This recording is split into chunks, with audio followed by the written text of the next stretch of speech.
Hi everyone! Today we are going to be playing this game called Stillwater. To be honest, I just found a random game and we're just going to check it out. I'm pretty sure it's a visual novel, so let's just go ahead and get straight into it. Yeah, I'm pretty excited. I don't know anything about this game. I didn't read anything about it. I just downloaded it. So let's check it out, okay?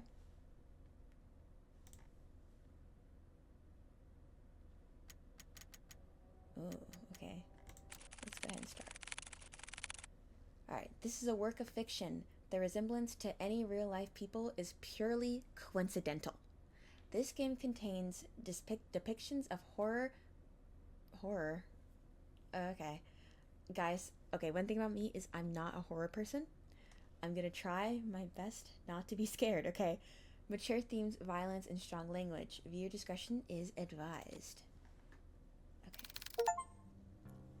Caretaker. I'm sorry, but I can't stay here anymore, Nina. I feel like I'm going crazy. Calm down. If we can just talk it out. So many strange things keep happening one after another. Every day, there is this damn dripping sound. I thought it was just something leaking at first, but I check every faucet, every ceiling, everything, and still I hear it everywhere, constantly echoing in my ears. Please, listen to me. Oh, but the water, that damn water. Water? Yes, it's everywhere. Pools of it are all over the house, and every time I try to mop it up, another will appear. There's no end to it. Ah, but it's at night. It's at night when it comes. What do you want about? I hear someone or something walking along the hallways at night. Maybe it's just my grandfather. No, Nina, it's not him. I thought it was, but it's not. But I've seen it! That thing! I only glimpsed at it once, but I'm more than certain. That thing was not your grandfather. Ever since that night, I would lock my door and pray it would walk past my room. I don't know what's going on, but I swear it just keeps walking, always walking on pools of water. Sometimes I hear them randomly. Their steps are erratic and faint, but I still hear them. Just the steady pace up and down the halls. But I think recently it's no longer like that. What do you mean? Every morning, I follow to see where the wet footprints lead. It walks towards something, more clearly than before. It would walk down the halls, climb the stairs, and turn corners. All of it, I'd follow. Eventually, the trail would come to a stop. And it would all stop right by your grandfather's room. His room? If this is some sick joke to scare me away, then please stop. It's not a joke, Nina. I meant when I said that there is something wicked going on in this house. That can't be true. I know this is a lot, but you have to believe me. I can't stay here any longer. I'm sorry, Nina. It's okay. I understand. Thank you for taking care of my grandfather up until now, and I'm sorry for all the stress I've caused you. I'll be sure to pay you right away as soon as I... Nina, listen to me. I don't know what's happening around here, but... Oh, shit. The woman on the phone cautiously looks around, turning her head constantly back and forth, looking over her shoulder to find if any others listening in. She grips the phone so close to her ear in a vice-like grip before speaking again in a hushed tone. Something terrible is lurking in this house. I don't know what it is, but please, as soon as you get back, take your grandfather and just leave this place. Leave? I can't just leave everything behind. We have nowhere else to go. Please, Nina, this place is not safe. The rumors, they're true. The curse is real. My family is not cursed. Yeah, you tell him, Nina. Yeah, you tell him. But Nina, at this rate, you and your family will... Enough! Ooh. A pause. Cold and sharp, tenseless strains the call as both women, exhausted and stressed beyond their comfort, try to stifle their growing frustrations towards one another. Neither yielding to the other's thoughts, only leaving anger and hurt to fester through the silence. After what feels like a suffocating stillness, Nina finally sighs heavily and responds bluntly to the caretaker. Look, I don't know what you heard or saw, but I just can't leave things like this. Whoever or whatever they are, they will answer to me. I won't let them have their way. I don't have time wasting my energy on this stupid curse. So if you can't help me, then so be it. I'll find another way. Nina, my grandfather is all I have left. He is all I have left. Oh? Hey, yo, there's someone behind you. Dinner, 7 a.m. Oh, that's a diner. I cannot read. Alright. Amid a foggy morning, there sits a man by the corner of a booth.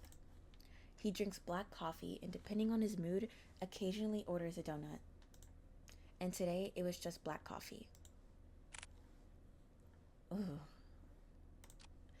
I swear, I have never seen that amount of paperwork in my life. A freaking mountain worth of it. You're a valuable member of our team, Hugo. My foot. I'm starting to believe that I was bamboozled into joining their agency. Ha!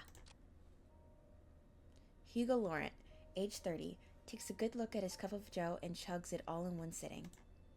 He then continues to grumble himself about last night's grueling work at the office. I really need to find a different job. Real. As he contemplates his life's poor choices, he looks out towards the early mist. There is something inherently terrifying about the fog to him, how it engulfs everything and nothing. Excuse me, everybody. Even if it disappears, it always leaves behind traces. Proof of it remaining. Even in a quaint little town like this, I can't even run from my fate, I guess. Hugo finally stares at the compiled newspaper clippings he put together. Some of them from recent events, but mainly all were past headlines of missing person cases. No matter how many times I see this, it's still just hardest to look at. Fixating case after case, he can't help but remind himself that there is a reason for all of this. An all too personal reason. Seeing strange things comes with a price. In the end, I'm the one doing this to myself. Sounds rough. Mind if I join you? Kuya? An annoyingly familiar voice interrupts his train of thought. He slowly looks up to see the one responsible, although reluctantly. His face is real. Ooh, good morning, Hugo. Hugo scowls and turns away from him. He then gathers the files and shoves it back into the binder. Meanwhile, the tall man takes this as an initiative and sits at the opposite end of the booth. He got all close and personal. He greets the waitress passing by and orders himself the hefty body breakfast special with an extra plate. As usual, the waitress is happy to oblige and goes back to the counter to relay his order. The man then looks back at Hugo. He sees the empty cup and now jumbled newspaper clippings, all the while Hugo is trying to ignore him. You really should eat something with that black coffee. Not ordering any donuts today? I'm fine, Noah. I'm just not in the mood, okay? Not even a little? There is a momentary silence between them before Noah disturbs it once more. Well, too bad for you. I ordered a big breakfast for 2 of us. 2? That looks delicious. I want that right now. As if the world could grace Noah with an even more perfect punchline, the food arrives. Why the hell did you order for the 2 of us? Just eat what you want to eat. Don't worry about me. Wow. Makang masarap. Wait. Makang masarap. Right, Hugo? Are you even listening to me? Come on, we both know that if you don't eat now, who knows when you will, and I'm not about to let you faint again. So open wide. Pause. Noah de Leon, age 27, a natural-born charmer, is also the only person in the world who lovingly threatens him to eat every day. With a pensive look, Hugo finally gives in and eats the generous spoonful without further complaints. It's good. Right? Good food would always cheer you up. Damn him, I got swept away again. Oh, by the way, the chief will be out for a business trip. She mentioned it will be only for a couple of days.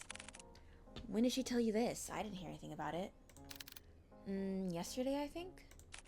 Yesterday? She told me to sort out the cabinets yesterday. She didn't mention anything about a business trip. I guess it was a pretty sudden one. Well, I mean, she did tell me to tell you. And lucky me, I know where you go every morning. You know what? I'm not surprised anymore. Well, what do you want to do? We technically have the day off. I'm gonna head back to the office. There's a couple of boxes I didn't get a chance to sort out. In that case, I'll come with you. Why? You could just rest for the day.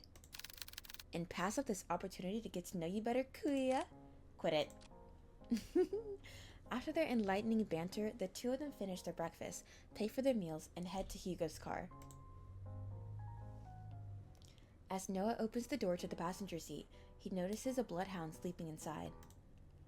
He left his dog in the car? The big dog stirs at the sound of the car opening and lazily stares at Noah. Ah, I'm sorry, big guy.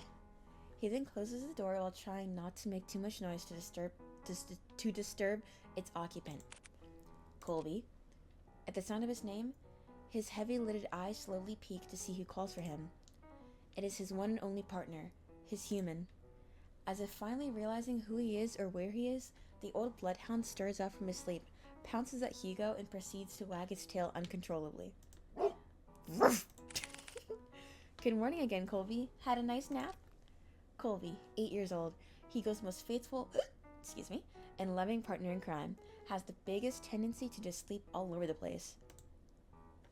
Noah, who is witnessing all of this from his back seat, chuckles to himself. He is amazed and slightly defeated at Hugo's sudden surge of energy.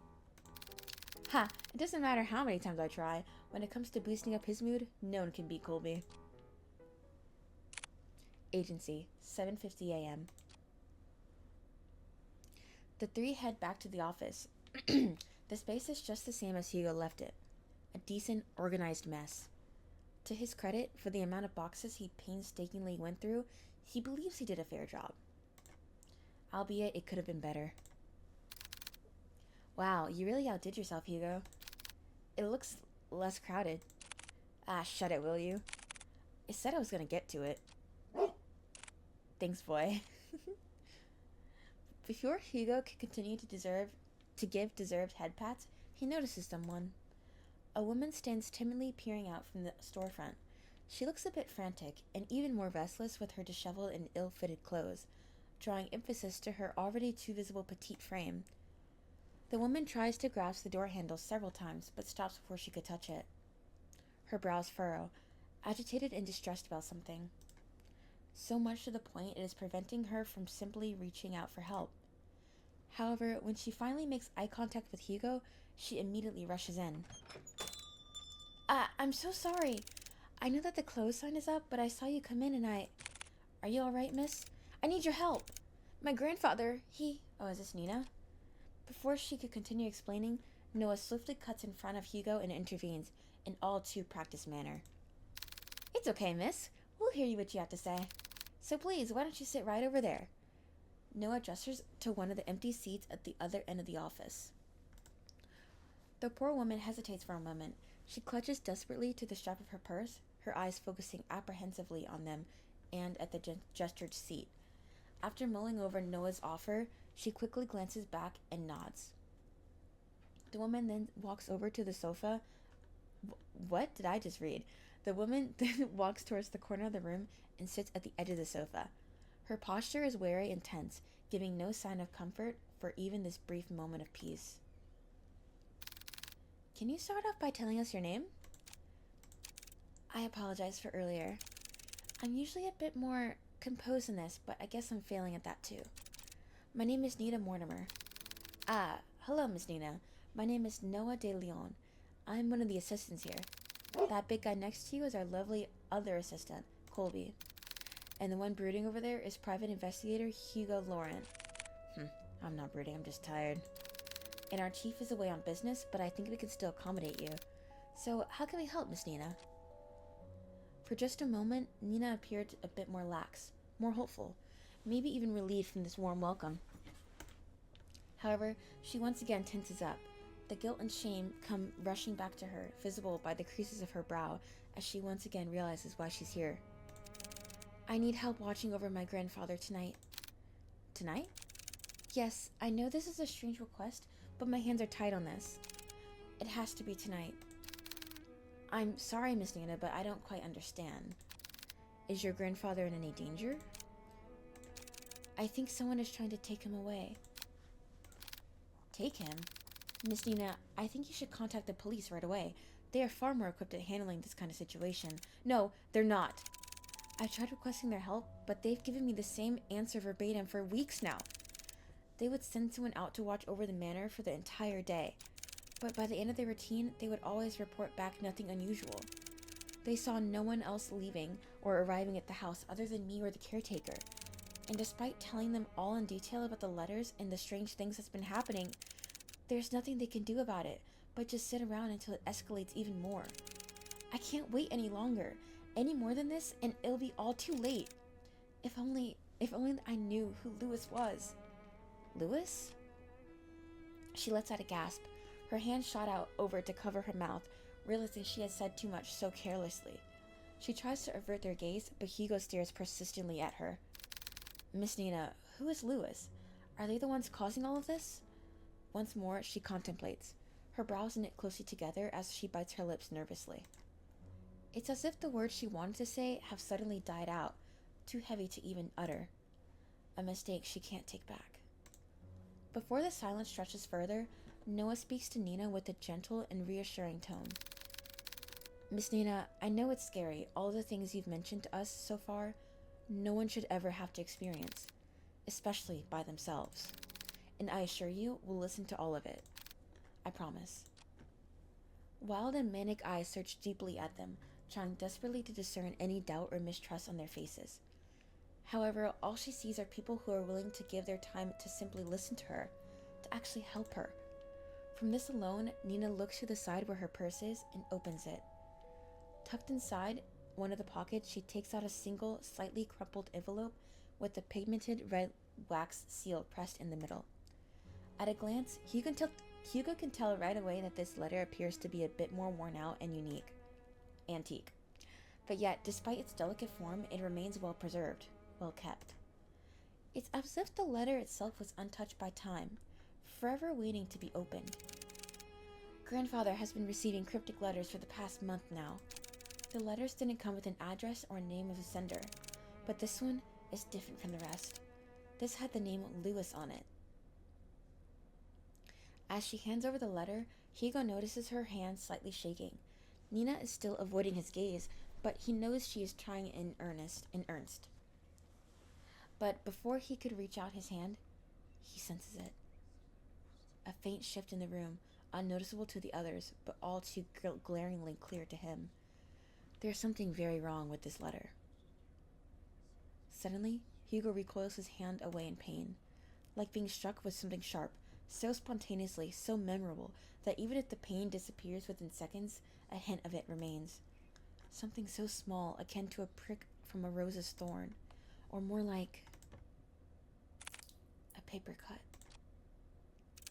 Are you alright? I'm sorry, I didn't mean to hurt you. No, I'm fine, Miss Mortimer. It's not your fault. It's not your fault. Hugo stares squarely at the cut. A thin red line starts to form slowly by the top of his index finger, trailing down and stopping just above the first crease. A red so clearly visible it's taunting. That doesn't look like a normal paper cut to me. Let's get you a band-aid. It's fine, Noah. I don't need one. But really, it's fine. It doesn't even hurt that much. Noah takes one good look at him before sighing exasperately and sitting back down in his chair, still eyeing on Hugo's hand. Hugo shrugs and returns his attention back to the letter, but this time, luckily, nothing happens. For it to reach all the way out here with just a letter alone is truly terrifying. Carefully, he removes the content of the envelope and unfolds it. At first, it looks like any other normal written message. A person named Lewis is asking for the other, Henry, to come meet him by the lake at midnight, needing to share something important with him. However, what's eerily striking about this is not the letter itself. Peering at the bottom of the page, a message scrawled, unlike the rest, stands visibly out to Hugo. A message that shouldn't be there. Remember our promise, Henry. When did you receive this letter? Yesterday. And your grandfather? Where is he right now? He's currently back at the house with the caretaker. I promised them I wouldn't be out for too long. I made an agreement with them, you see. Oh? What sort of agreement? The caretaker we have now agreed to watch over my grandfather, but only during the day. Before nightfall, they would leave exactly at the same time. Before nightfall? I wanted to believe that this whole thing was an elaborate scheme to scare my family away. I know this sounds crazy, but at one point, I thought everyone was in on it. The mail carriers, the officers, the caretakers. Everyone had a hand at making our family suffer. But this one was different. Up until now, I've never heard of anyone by that name, not a relative or family friend. But they clearly know who grandfather is. If I don't do something about this, I'll lose him too. Just by uttering the words alone, Nina begins to break down. The stress, the anxiety, the fatigue, all of it was starting to finally catch up to her. Her body hunches forward, her hands pressed close to her eyes as she tries to cover the stream of tears running down her face. As an act of comfort, Colby sits closer to Nina while Noah fetches tissues for her. Hugo, on other hand, is puzzled. She said this whole thing has been going on for the past month, but something doesn't add up. And before nightfall, I think there's more to this she is not admitting. Whatever happened with the letter, I'm more than certain. Certain that whoever or whatever Lewis is, they're coming for blood. We're gonna obviously take the case. Obviously, people, we are not wimps, even though I am kind of a wimp, but today I'm not.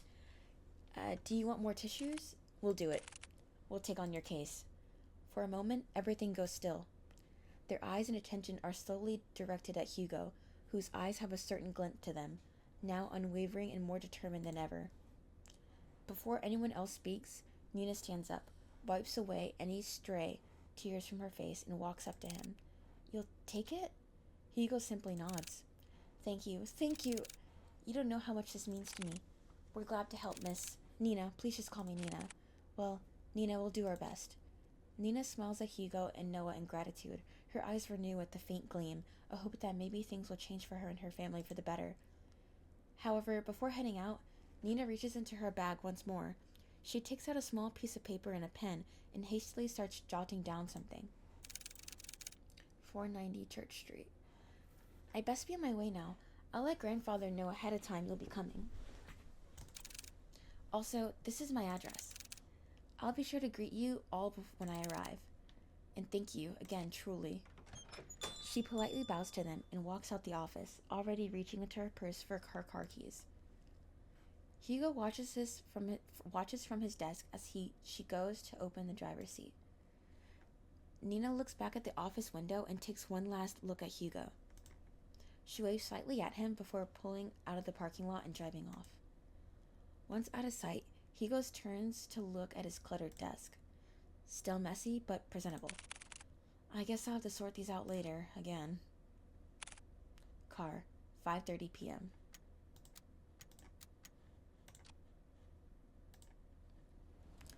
From the ongoing downpour to the quiet hums by the car, they sit in silence.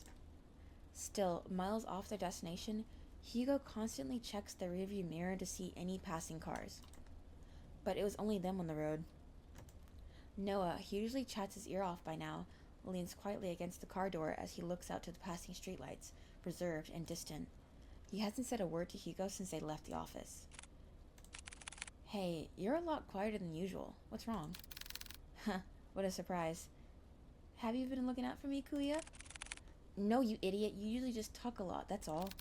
So, do you miss me talking? Just say it. Do you believe her story? What? Given all the things she told us, do you think she's telling the truth? Yes, I believe her, or at least I believe she hasn't lied to us. But, I can't shake this feeling that she's hiding something. Like if she left out certain details on purpose. Also, why does she have to travel this far out of town for a private eye? Surely there must have been another far closer to her home than ours. I just don't know how to explain it. As expected of you, Hugo.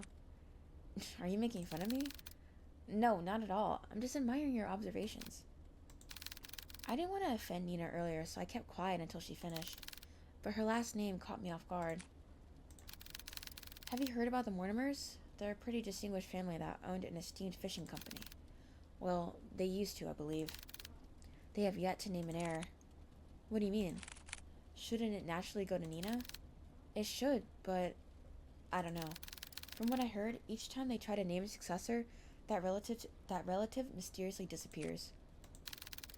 Gone without a trace, or so anyone thought. Their bodies would soon turn up months after. And you know what's strange? All of them have been labeled as accidents by local news. No foul play, no foul play, just another unfortunate loss for the family. They've been struck with so many tragedies that, over time, people began to believe they were cursed or something. Cursed. I think I could understand why she wouldn't go to the police again. They most likely thought she was seeing things and went along with the procedures just to keep face. But deep down, they must have thought she'd gone mad. I can't imagine all of this for Nina. And most of all, who knows what we'll find there? Is that why you decided to come with me? Well, partially. I'm more worried about you, though. Me? Why? Think of it this way. I'm the appointed driver. When you decide to do some pretty reckless shit, I'll be there to drive you to the local hospital. Ugh. Besides, 2 is better than 1. Exactly. I was fine with Colby coming with me. Well, have you heard that 3 is better than 2? Colby's just so cute. The Mortimer estate, 6 p.m. Passing through countless dirt roads and steep cliffs, the estate can finally be seen beyond the evergreen. Nestled away from prying eyes, it stands tall, magnificent, and classic, truly a rarity only afforded to the privileged.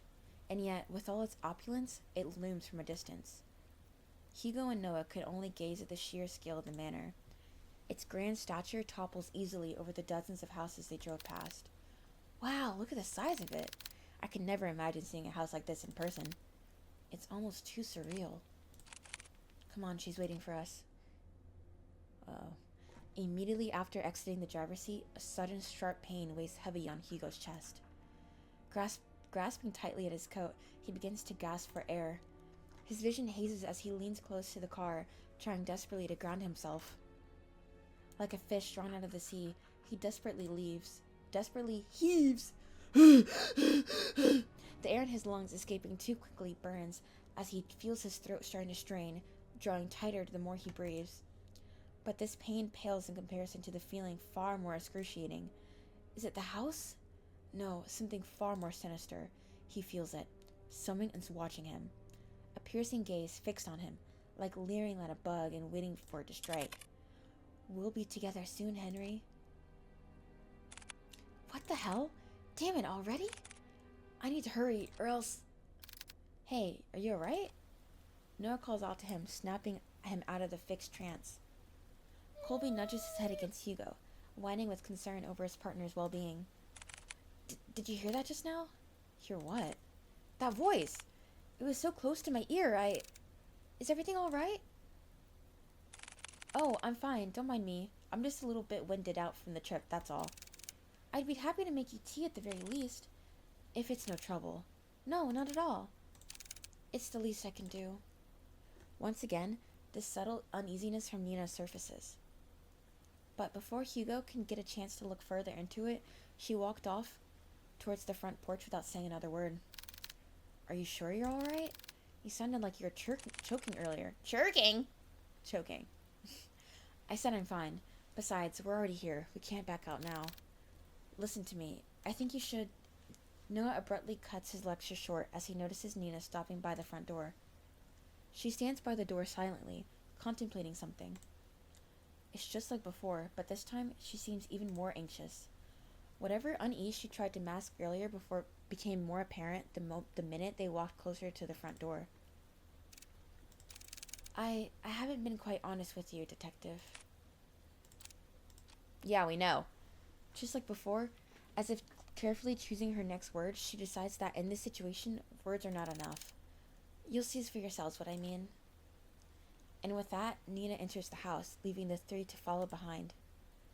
Hugo is about to enter through the foyer when he feels a tug on his arm. Don't forget what I told you. If something happens, let me know right away. You'll be the first to know. And with that, Noah releases his grip on Hugo. They proceed to head in, not knowing what awaits them beyond the door.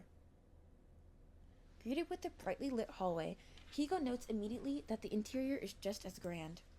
Adorned with floral accents and antique furnishings, the house itself exudes the word elegance. A classic and rustic charm with the walls and floorings made from the finest wood. Hugo couldn't help but gape when he walked in. However, he notices something even more distinct than the splendor. Behind this seemingly perfect veneer, an unsettling air reads throughout the house, leaving no room for doubt that the inside is far more terrifying than the outside. Please, come this way. Bracing themselves, they enter the dimly lit drawing room. At first glance, Hugo could not discern the silhouette situated at the far corner. Only the sparse lighting from the window pierces through a fraction of the room's darkness. However, as they approach closer to the silhouette, Hugo now understands the reason for all that Nina's unsettling vagueness. Grandfather, we have guests. What the hell? Sitting on the armchair is a very young man, not much older than Hugo or Noah. He is dressed modestly and shares none of the imposing presence of the manor. No, rather, such luxury does not even remotely reflect on the man before them at all. It's as if the flow of time had stopped only for him while the rest had continued changing drastically without him. Just like the letter, timeless, delicate, and jarringly out of place. Staring only at the window, the young man sits there dazed with little acknowledgement of the people around him. Still, motionless, like a doll. Grandpa, these are the people I spoke of. This is Detective Laura and the two assistants, Colby and Noah. They're going to help us. Even after introducing them to the head of the Mortimer estate, Hugo and Noah could help but feel unnerved. The man before them is supposed to be frail and older than any of them, and yet here he remains, forever unchanging, forever young. They come a long way, so I'll be making some tea. Would you also like some, Grandpa? He does not reply back, nor does he glance at Nina or anyone else in the room. Only fixates his gaze on the rain, nothing else. I'll be sure to make a cup of tea for you two. She then timidly gestures to Hugo and Noah back to the foyer. Bearing more questions, the two follow Nina outside. But before they leave the drawing room, Hugo takes one last look at the young man. There is an all too familiar air about Henry Mortimer. His eyes, they are similar to his own. Whatever he must be longing for, Hugo knows it will never end well. Nina, that man. Yes, he's my grandfather, the one I asked you all to watch over. I know this is hard to believe, but Nina draws something out of her pocket. It's an old picture of a handsome man with slick-backed hair wearing the finest of suits. The gentleman in the picture has a different air to him, one of wealth and power, none of which reflects at all on the current Henry Mortimer. It's almost as if looking at two different people. This isn't much to go by, but believe me, they are the same person. Then why does he look so young? It happened a few nights ago. I was on my way to get a cup of water when I heard a loud thud coming from my grandfather's room. I was worried that something fell over, so I went to go check. When I opened the door, I found him collapsed on the ground. I rushed to help him up, but when I did, he looked so different. He wore the same clothes that my grandpa wore that night. And his face, I recognized his face. He looked younger. So many things are rushing through my head at the moment, and yet I knew he felt familiar to me. I know it sounds bizarre the more I talk about it, but that's what happened. That was also the same night I found that letter. It was next to him, already opened. I'm sorry again for all of this. No matter who I went to, they either said something was wrong with me or my family, with everything going on. Maybe they're right. The pools of water, the letters, Lewis, and now this? I've been ignoring the signs for years and just blindly hoping things can get better if I try finding solutions on my own. But that's not enough anymore. Maybe my family is really No, they're not. Curses aren't real. Detective. I think we easily get too involved in believing that sort of thing exists. In truth, the ones who fixate on it make it their reality. Rumors, doubts, lies, all of those things are what they want to become real. Deep-rooted emotions like that can't possibly be healed or fixed right away. But like a curse, those emotions drag other people down with them. Personally, I think you were caught up in all of this, but I assure you we'll see this through. For you and Mr. Mortimer. Thank you. Good. Now, our first priority is to find out more about Lewis. Nina, the letter you showed us back at the agency, do you have it with you? Yes, it's here. Do you mind if I borrow it for a bit? I'll be sure to give it back. Of course, but what are you going to do with it? I searched everything on that letter and I still couldn't come up with any clues. I'll be using it as reference or a guide, you will. I'm afraid I can't discuss too much of the process, trade secret and all. Of course. I'll check upstairs. Noah, you and Colby check the ground floor. Got it. Before they leave to do their own investigations, Hugo grabs a hold of Noah's shoulder. He leans in, close enough for Nina not hear.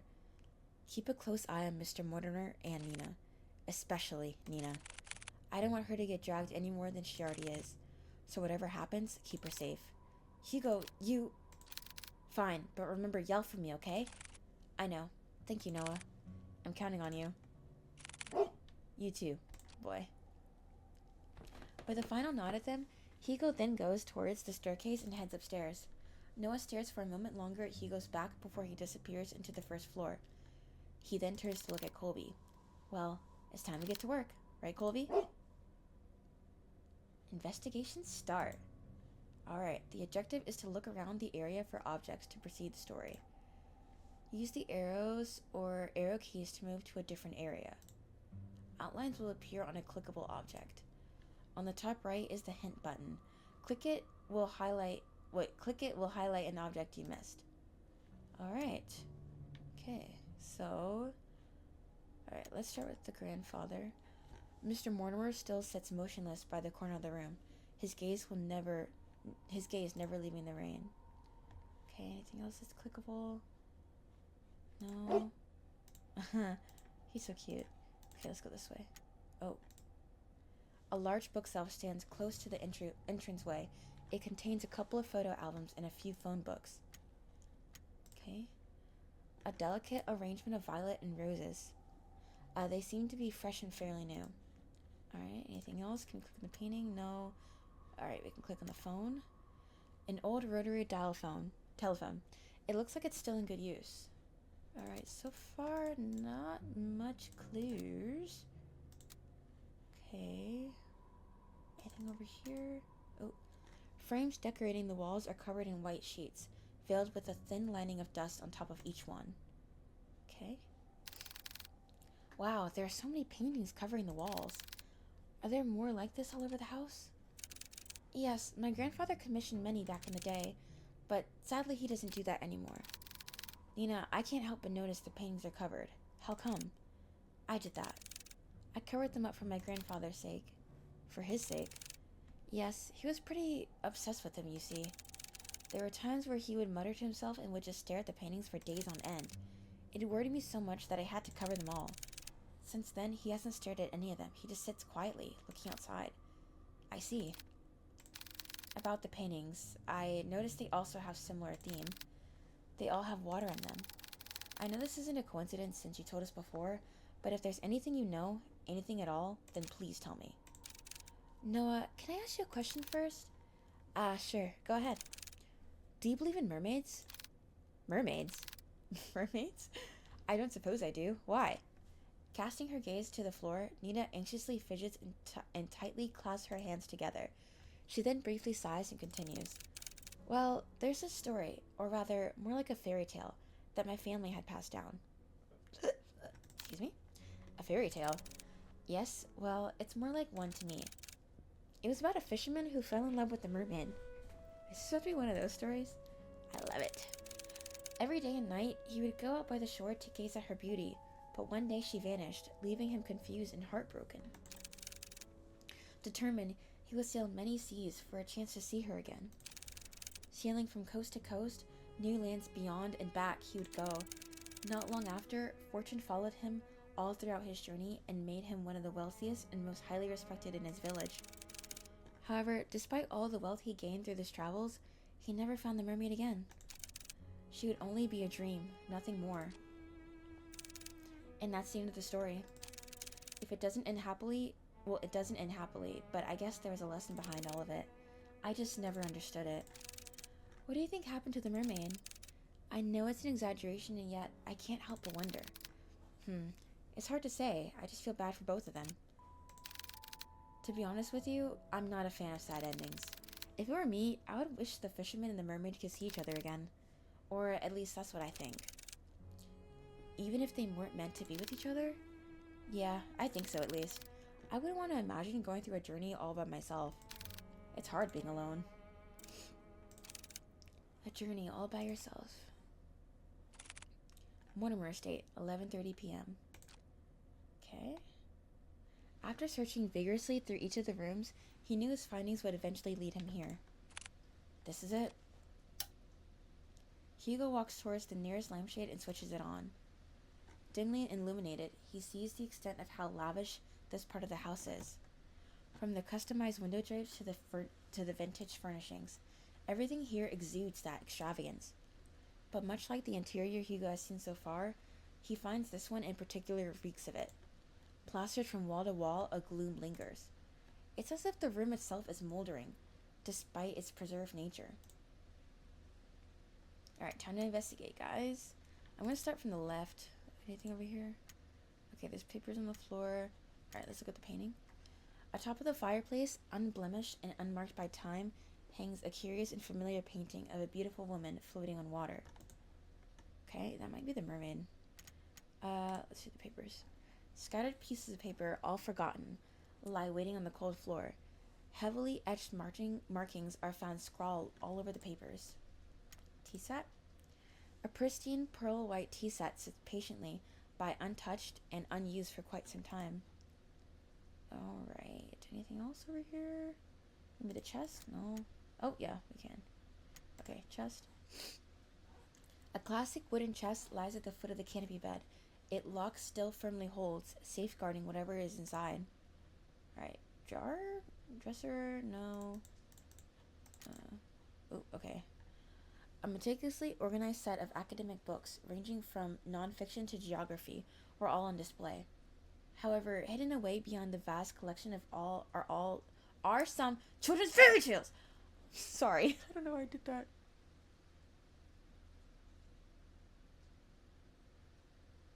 Okay.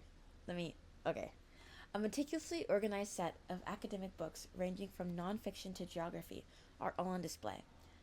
However, hidden away beyond the vast collection are some children's fairy tales, all carefully kept. Okay. I really want to move some of these, like, drapes off the walls. Am I missing something? Okay, guys, I'm gonna find it. I really wanna move. Oh, there's a picture here. An old photo of a lost time, a sweet summertime memory of a little girl with her beloved grandfather. Okay. It might be Nina. Book. A leather-bound journal rests on the edge of the table. Its pages are torn out so haphazardly that the binding itself is starting to fall out. I need to hurry. I don't want to stay here for too long. 11:50 p.m. Mortimer Estate.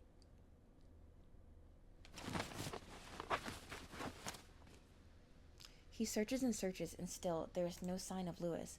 To Hugo, even if there is a fragment, a singular thread to that person, to their real selves, he could find them. But there is nothing. Not one thing pertaining to him. It's as if the thought of Lewis barely exists at all. What is going on? I clearly sensed that presence from before, but it's gone again. Damn it, I wish I had more time. No, calm down. It has to be here. I just need to focus. He ponders again, retracing every step and every little detail, hoping that he overlooks something. Yet all he knows is that the one tangible thing that connects him, that tethers so closely to his space, and most of all to Henry, is the letter. Words of promise, of love, all delicately etched onto a page, but tainted with the powerful and dark emotion that has been festering for far too long. Tainted. From the very start of all of this, Hugo believed that whoever Lewis was, they were the ones responsible. He thought that he could find them and convince them to stop their haunting for good, to bring them peace and to move on. However, that isn't the case anymore. The unnatural force that binds everyone so closely in this family is not the cause of an angry spirit. No, it's something far more devious than that. As he takes the letter out from the envelope, he notices the change within. Bearing no foreboding threat at the bottom of the page, it looks just like a regular letter, or rather, what it once was. A sad and tragic love. If you can't come, then I understand. Things have gotten more complicated with your mother ever since she found out about us, right? I'm sorry, Henry, for everything. It hurts to see you so torn up like this. I would never hurt you or drag you along with me. If this is to be our farewell, then can I ask you for one last favor? Can you keep my locket? I know this is selfish of me, but I'd like for you to have it. I'd be happy to know it's safe with you. My heart will forever be yours, Henry. With love, always, Lewis. Ooh. Aha. So this was the true letter? A small warmth emanates from the paper, wrapping closely around his fingers, quiet and soothing. The fragment Hugo was searching for. Lewis, I'm sorry. You are a victim in all of this, too. Please, if you can hear me, I need your help. Without warning, the sound of a click can be heard across the bedroom, as if something unlocked itself. The chest! Hugo turns his head towards the sound and sees the chest. Unlike the other furniture, its dark and rustic features have not been maintained well, left to rot on its own. Suddenly, he stops at the sound of a voice, a sweet voice whispering to him, beckoning him towards the fireplace. Come here, my dear, sweet boy. What do I do? Okay. Alright, I'm gonna just go for it. I'm not gonna risk anything. I'm just gonna go straight. Wait, no, I'm gonna risk everything. I'm risking everything. I'm gonna go to the painting. Am I dead? Okay, not yet. There, mounted by the fireplace, is a painting of a beautiful woman floating on the water. Her pale skin is incandescent, brilliantly prominent against the contrast of the dark, murky waters that keep her bound to the canvas. Hugo stares intensely at the picture. An emphatic sorrow swells within him, disarming his very senses and forcing him to inch closer, surrendering himself to the sweet song. Poor thing, how lonely you must feel. You are a lot like him, like Henry. As Hugo approaches closer and closer to the painting, his mind screaming to run, he sees it. Wait.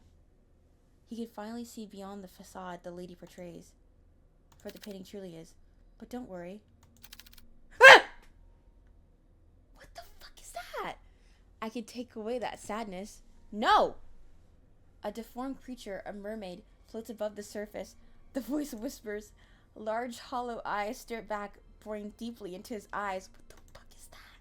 Her skin is melting, bleeding heavily in this black ichor as it gushes out from the canvas. Some of it starts to hit not only the floor, but Hugo as well. The black viscous tar clinging persistently onto him, unrelentless as they continue to pile up. Then he feels it. What drew him initially to this thing. A deep sense of longing rushes through him, snuffing out what little control he had left. Finally embracing this nature. To come home. Take my hand. Without hesitation. No! Hugo, I didn't say do all that. Without hesitation, Hugo reaches out to his hand while his body leans in closer to the mermaid. She grabs and pulls him in. Not once looking back, he dives and follows after her, returning to nothing. Did I just die?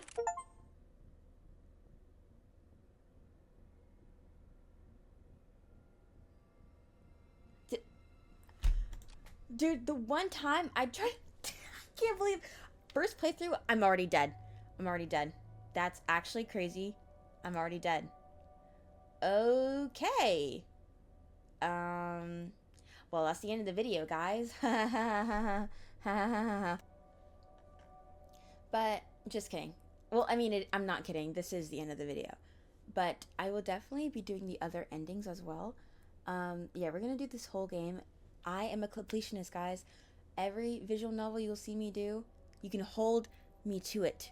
I will try to get every single ending, not just visual novels. For any game I upload on this channel, I will try to get 100% completion because it's just in my nature. Okay, I gotta do everything. Okay, I need the stats. But yes, this was a interesting idea for a game. Um, I really enjoyed it actually. The art style is really nice. But yeah, we will definitely be coming back to this game some more. I can't believe I died in my very first attempt. That's embarrassing. So we're just gonna pretend like that didn't happen. Subscribe and leave a like. It supports me for sure. Show me that you like the content. And yeah, I'll be back soon with more endings for this game. Bye bye. Stay safe. Keep your booty hole clenched. Bye.